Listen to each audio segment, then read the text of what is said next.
Mikey, it's been a busy start to the season. The first month's in the books, as I say, a busy one for the academy. Yeah, it's been a good month. We've had all positive results. We've had 3 wins and 2 draws, which has been a solid start to the season. I would say that we're disappointed we probably didn't win the first 2 games, to be honest. But there seems to be some learning going on, which is what it's all about for us. And yeah, it's been good to watch the boys sort of adapt and learn a bit of a new style, really. Yeah, we're looking forward to the next month, where we've got a lot of games and a lot of opportunities for the boys to push on.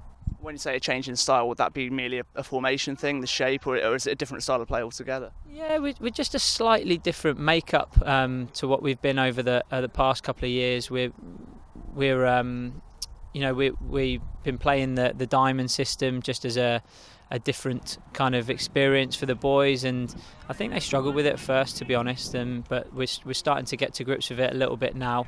Obviously, we look to change the formations to give the boys different experiences, but we've not got a huge amount of natural width in the 18s, which is one of the reasons why we're playing the diamond. It's been a different sort of challenge this year, but I think one of the big positives is I don't think we've always been a huge sort of threat from set pieces, but this season we've got a lot of big lads in the team. We've got a lot of desire to attack the ball. We've got good quality deliveries.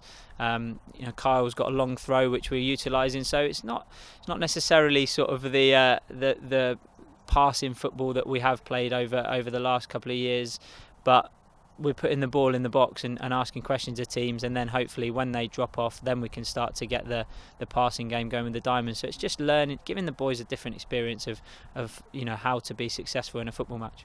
And I mean, so far the games that we've covered, the home games in the Youth Alliance League, we've seen you fight from behind quite a lot, so that speaks a lot about the lads' character. Yeah, I think we've always had good characters at this football club. I think it's something to do with just being Portsmouth, to be honest. I think through the club, you look at the character of the club to come back from where we've been and the problems that we've been through, and to have the success we're having on and off the pitch now. I think that spreads through the club, and the boys, they show a great attitude and a great character day in, day out. All I'd like them to improve on is to not get themselves in that position in the first place. So so we're pleased with the start as a whole, and we're coming into a period now where we've got a lot of games. Obviously, there's a lot of different competitions that we've entered this year. The Central League Cup is one. We've got through to the next round of the Youth Alliance Cup. We've got the FA Youth Cup coming up, and then obviously there's the Premier League Cup as well, which some of the boys featured in against Southend. Yeah, I mean, you must be reading my questions. It is all systems go at the moment. It isn't just Youth Alliance. I mean, like I say, you are invested in a lot of competitions. And Premier League Cup that you mentioned was one that, again, a lot of young lads under 23s, they were able to shine in it. Can you just sort of go over the format with us, because there's a little bit of confusion amongst the fans exactly how it works from here on in? Yeah, of course. Yeah, I mean, I sat down with the gaffer early on in the season, and we talked about the possibility of entering the cup. So because we're not a Category 1 club or a Premier League club, we basically have to qualify for the group stages. Now, the group stages is a Champions League type format where there's 32 teams, and there's a group of 4. It's quite similar to the EFL trophy, really, in that respect, but we don't enter that at that stage. We have to qualify. The first qualifying game was against Southend. Obviously, we got a positive result there, 2-1, so that took us through to the next qualifying round. In the next qualifying round, we'll play Barnsley. That's at home. We'll be at Havant's ground again.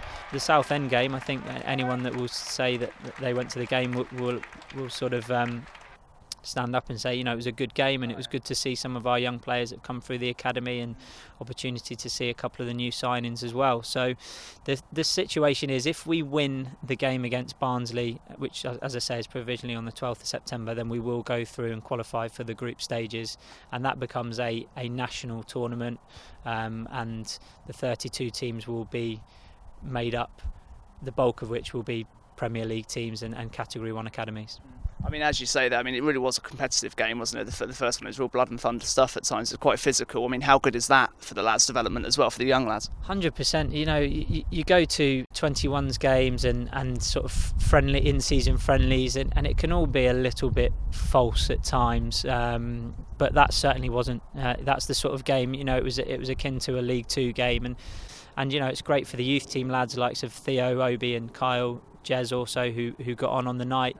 For them to play against those sorts of teams and with the senior pros and a couple of senior pros like Gaz Evans and players like that, it's a brilliant. It's sort of almost similar to the old reserve leagues that I think we all used to play in back in the day, where you had young players playing alongside senior pros with a lot of experience, and that can only help the boys develop. And that's the way it should be, really. Ultimately, you want to give them the most competitive, arena to showcase their talent and hone their skills in. Of course you do. You want to take them out of their comfort zone, and there was nothing comfortable about that game. It was a proper game. It was a proper cup game, and both teams wanting to win. I think they were slightly older than us. They've got an established under 21 setup, so their younger players I think were more sort of 19, 20, whereas our younger players were 17, 18. So it's really good to see our boys stepping up to the plate and competing on that sort of in that sort of environment. And like I say, it'll be a very, very tough game against Barnsley now, and hopefully we can get through and then see what happens from there. I mean, he hates single players out. We try not to do so. But Theo Widrington, where are these goals coming from? He's hit a bit of scoring form, hasn't he, early doors? Yeah, and he's taking great pleasure in telling everyone he's top scorer at the moment. So it's. He just seems to find himself in the right place at the right time. A lot of his goals have come from set pieces and second phases, and he certainly knows where the back of the net is at the moment, and long may it continue.